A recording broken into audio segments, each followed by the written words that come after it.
Sahabat-sahabat yang dirahmati oleh Allah SWT sekalian, terima kasih banyak kerana anda bersama dengan saya Syafdin Ahmad. Demikian juga hari ini kita ada beberapa orang tetamu jemputan. Asiah Jalil dia keluarkan satu kenyataan dekat Facebook dia. Dia kata Syamsul Yusof benar-benar ikut sunnah Nabi. Yang pertama, poligami Nabi buat. Yang kedua, berkahwin lagi tanpa meminta kebenaran isteri sedia ada. Yang ni pun Nabi buat. Nabi tak pernah minta kebenaran isteri-isteri sedia ada sebelum menambah isteri baru. Yang ketiga, mewar-warkan perkahwinan. Nabi buat kenduri selepas berkahwin. Yang keempat, tidak mampu berlaku adil kepada isteri-isterinya. Yang ni pun sama dengan Nabi. Nabi juga tak mampu berlaku adil. Rujuk awal surah Tahrim. Al-Quran ada cerita. Dia tak sebut ayat berapa tapi cuma dia sebut surah At-Tahrim. Kesimpulannya, Tok Sah kecam Syamsul Yusof. Semua sunnah Nabi dia tapau. Jadi kenyataan yang dikeluarkan oleh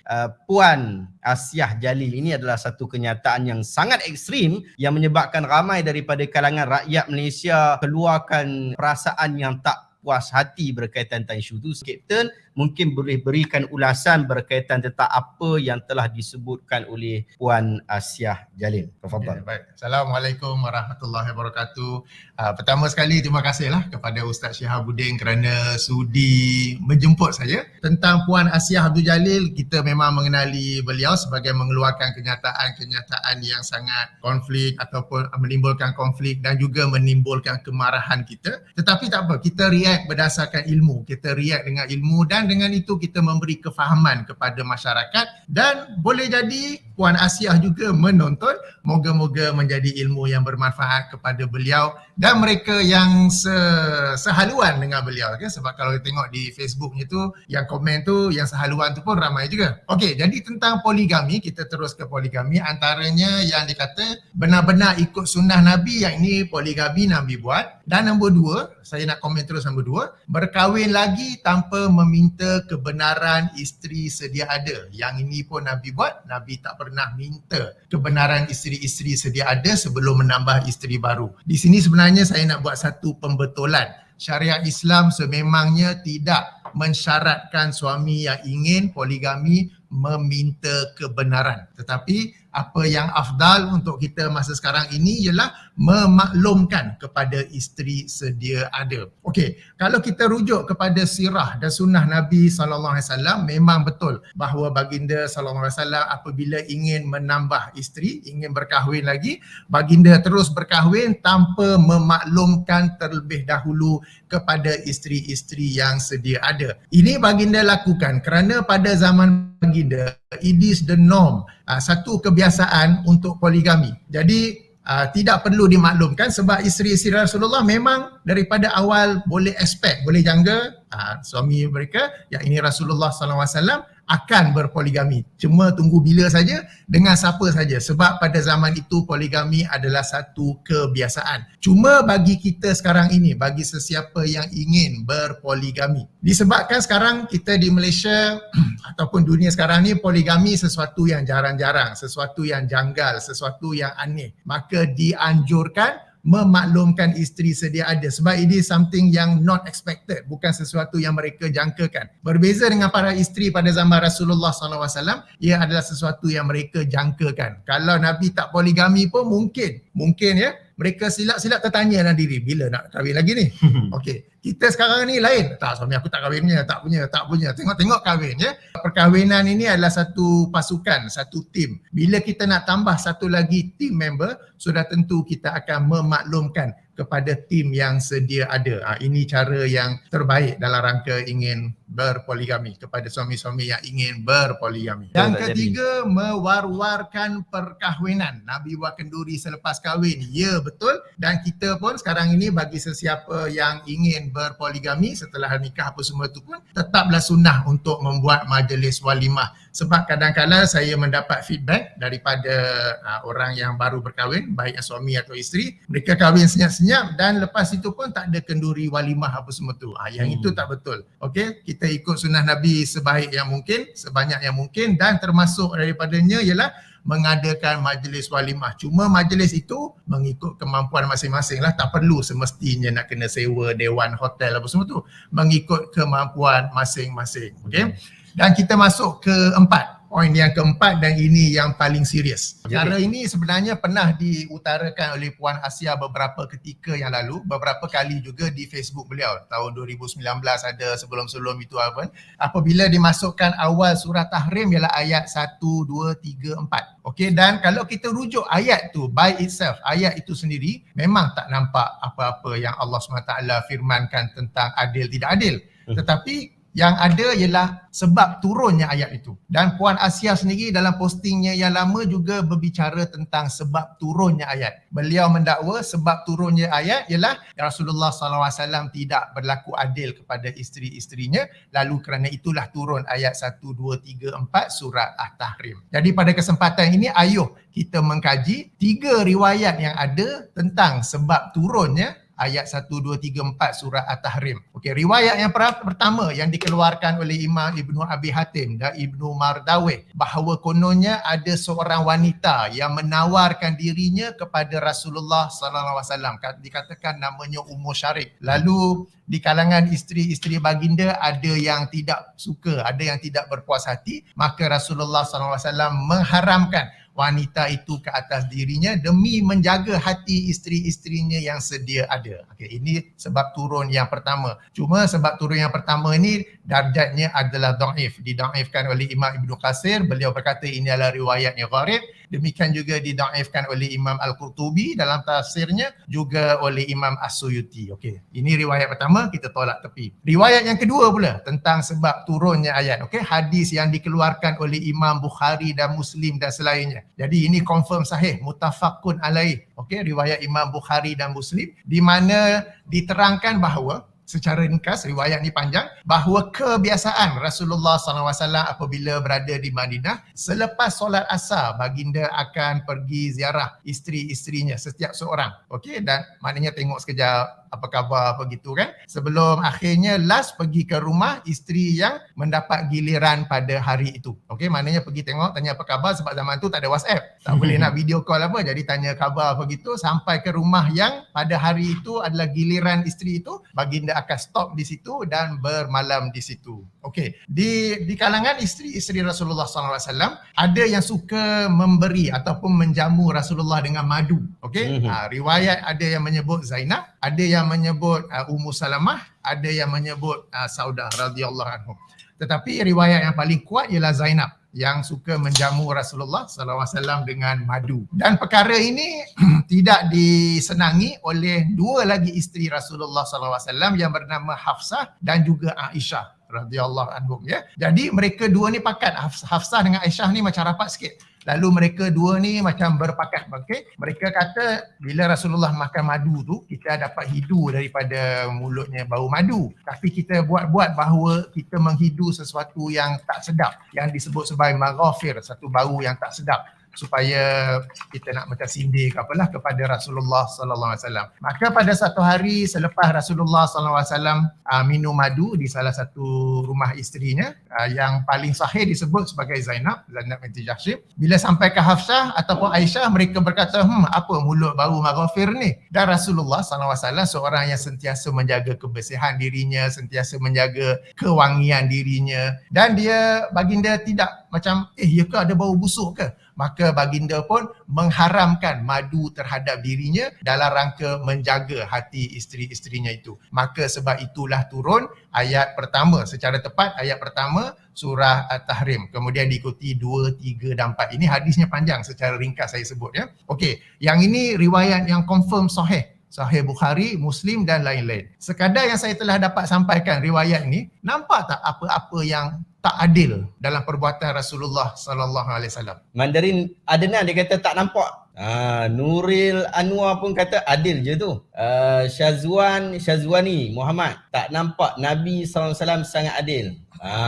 Dia kata tak nampaknya tak adil dekat situ. Okey, jadi kita masuk ke riwayat yang ketiga pula ya, yang dikeluarkan oleh Sa'id bin Mansur dalam sunannya, dikeluarkan oleh Al-Bazar dalam musnadnya, dikeluarkan oleh At-Tabarani dalam Al-Mu'jamul Kabir dan Al-Mu'jamul Awsat, dikeluarkan oleh Al-Baihaqi dalam As-Sunan Al-Kubra dan oleh Ibnu Jarir At-Tabari dengan beberapa jalan periwayatan. Okey, ada beberapa jalan periwayatan. Sekali lagi, satu kisah yang panjang saya ringkaskan pada satu hari di mana ia adalah hari giliran Hafsah. Hafsah ni ialah anak kepada Umar Ibn Khattab radhiyallahu anhu. Okey, jadi hari giliran Hafsah, dan pada hari itu Hafsah pergi menziarahi ayahnya Umar. Apabila Rasulullah SAW berada berseorangan di rumah Hafsah, beliau telah memanggil atau mengutus seseorang untuk memanggil isterinya yang lain bernama Mariah Al-Qibtiyah. Mariah Al-Qibtiyah, dan apabila Mariah datang, Rasulullah SAW pun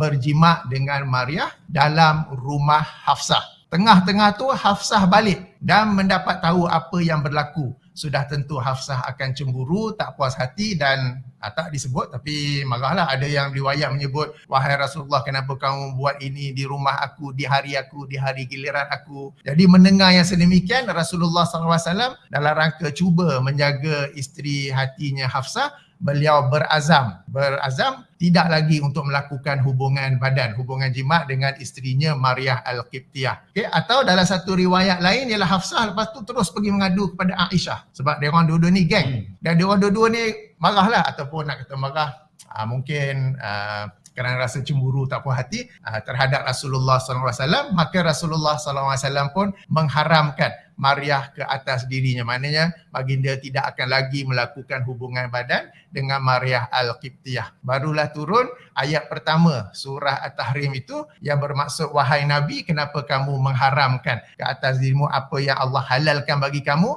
semata-mata untuk mencari keredaan isteri-isteri kamu. Ini riwayat yang ketiga. Okey, bila kita bincang riwayat ni, sudah tentu tadi saya dah sumber-sumbernya. Apakah pula darjat bagi riwayat ini? Okey.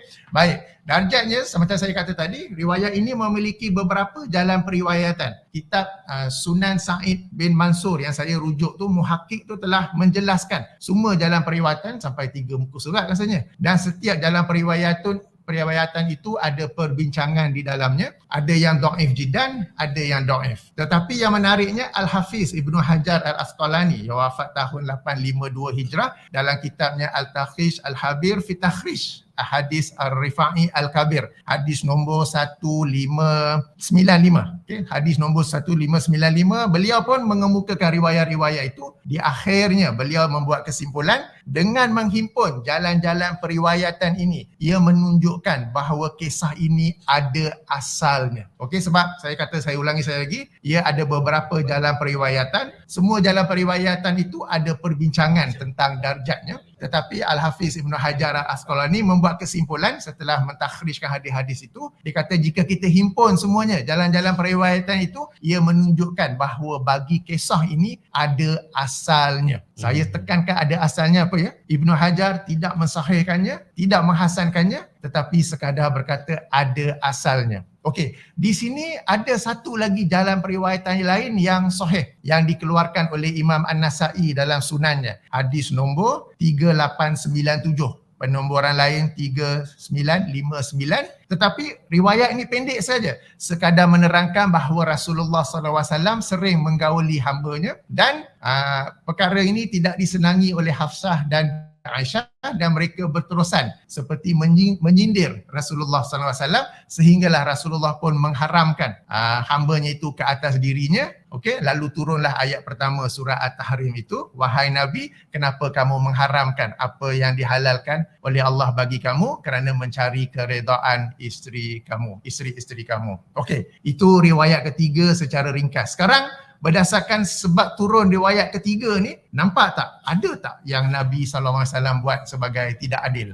Nak cakap takut. Aduh, jangan takut. Bukan kenal pun. SMS, NN bukan boleh cari pun.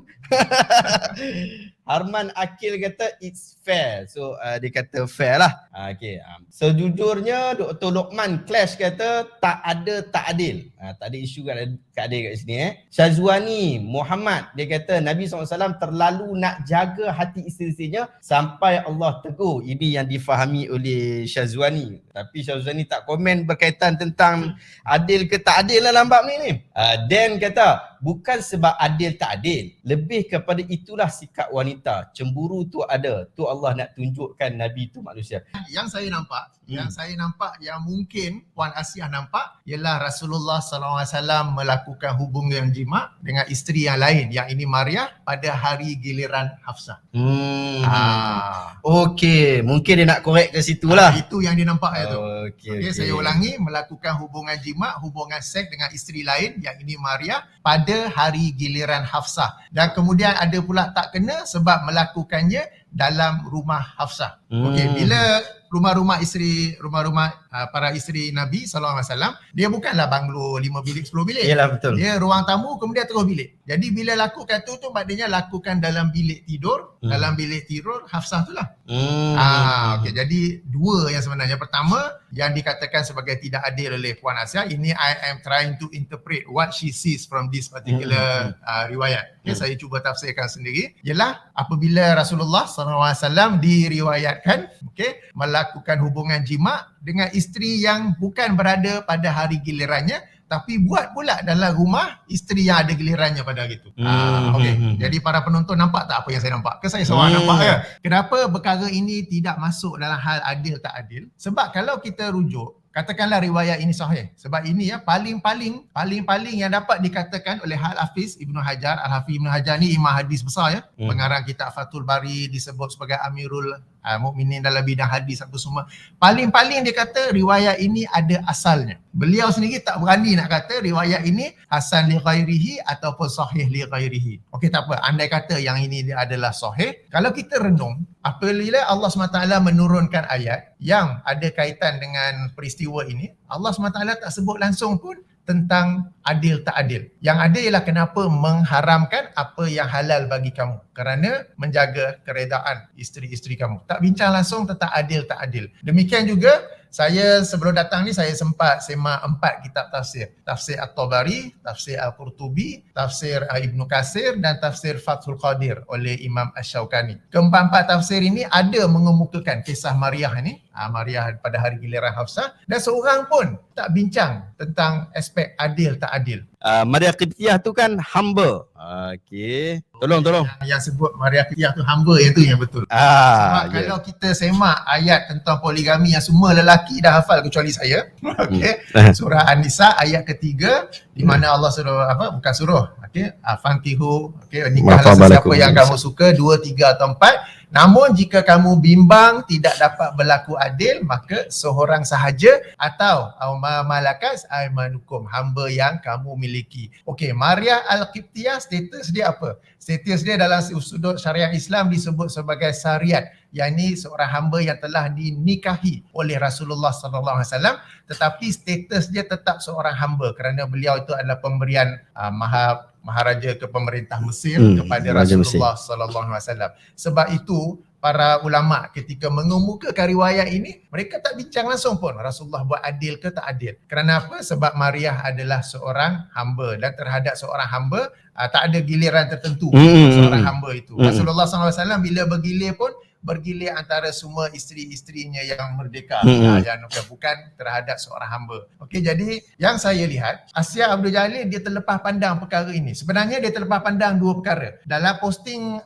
Puan Asiah lebih kurang tahun 2019, beliau kemukakan bab ini juga, dan beliau kemukakan kisah Maryah apa semua tu, dan setelah itu beliau kemukakan link daripada tafsir Ibnu Katsir online. Tafsir bagi ayat 1, 2, 3, 4. Dan tak silap saya beliau kata tak percaya rujuk kitab tafsirnya. Okey, kalau kita buka tafsir Ibnu Katsir, Imam Ibnu Katsir rahimahullah wafat 774 Hijrah, apabila ayat 1, Imam Ibnu Katsir mengemukakan kisah Maryah terlebih dahulu. Kemudian Ibnu Katsir kata yang sahih adalah kisah madu riwayat Imam Bukhari Muslim. Kemudian baru kemukakan kisah madu riwayat kedua tadi tu. Tapi yang saya nampak ialah Puan Asiah telah membaca riwayat pertama tu. Sebenarnya Ibnu Katsir kemukakan 3-4 riwayat dalam hal itu dan dia terus nampak tu. Sebab dia memang anti poligami. Dia mencari-cari dalil hujah anti poligami. Dia baca saja, nampak terus. Padahal kalau dia baca bagi habis tafsir Imam Ibnu Katsir bagi ayat pertama itu, dia akan nampak Ibnu Katsir menjelaskan bahawa pendapat yang kuat ialah berdasarkan hadis, of course, mutafakun alaihi riwayat Imam Bukhari dan Muslim, bahawa ia berkenaan dengan madu dan bukannya berkenaan dengan Maryam. Itu yang pertama. Yang kedua, apabila dia baca Maryam, dia terlupa. Ini saya assume lah, dia terlupa bahawa Maryam statusnya ialah seorang hamba, bukannya wanita merdeka. Maka tidak timbul isu adil tak adil. Sebab tu para imam, para mufassir ketika mengemukakan riwayat tu, mereka tak bincang langsung pun, ini adil ke tak adil, sebab ini berlaku kepada seorang hamba. Mungkin ada di kalangan para penonton yang merasa, khasnya di kalangan muslimat, khasnya di kalangan para isteri, mana boleh Rasulullah bawa perempuan lain dan kemudian melakukan hubungan badan, hubungan jima di dalam bilik tidur yang sama, mana boleh? Kan? Of course, I cannot accept this. Okay, saya ulang kaji ya. Riwayat yang paling sahih yang ada ialah yang dikeluarkan oleh Imam An-Nasa'i. Okay? Dan riwayat tu sekadar menyebut bahawa Rasulullah SAW selalu membuat, bukan selalulah, kerap lazim membuat hubungan badan dengan salah seorang hambanya, dan Hafsah serta Aisyah tak habis-habis menyinggung ataupun macam menyindir baginda, sehingga akhirnya baginda pun mengharamkan hamba itu ke atas dirinya. Ini yang paling sahih. Ada pun yang mengatakan dalam bilik, dalam tempat tidur ke, dalam rumah ke, itu paling-paling kuat. Paling-paling kuat ialah kisah ini ada asalnya. Okey, itu yang pertama. Yang kedua, seandainya benda tu sahih dan seandainya ia betul-betul salah, Allah Azza wa Jalla akan menurunkan ayat menegur Rasulullah SAW tentang perkara itu. Tetapi Allah tidak menurunkan ayat tentang perkara itu. Sebaliknya yang Allah turunkan hanyalah kenapa kamu mengharamkan apa yang Allah halalkan bagi kamu semata-mata untuk mencari keredaan isteri-isteri kamu. Maknanya yang Rasulullah mengharamkan Maryam ke atas dirinya. Okey, seandainya baginda memang bawa Maryam masuk ke dalam bilik tidur Hafsah, itu Allah SWT tidak tegur langsung. Terima kasih banyak sahabat-sahabat yang menonton, dan saya berharap moga perkongsian kita pada malam ini dapat manfaat insya-Allah, dan insya-Allah kita jumpa lagi dalam video-video seterusnya. Terima kasih banyak sahabat-sahabat. Jumpa lagi. Assalamualaikum warahmatullahi wabarakatuh.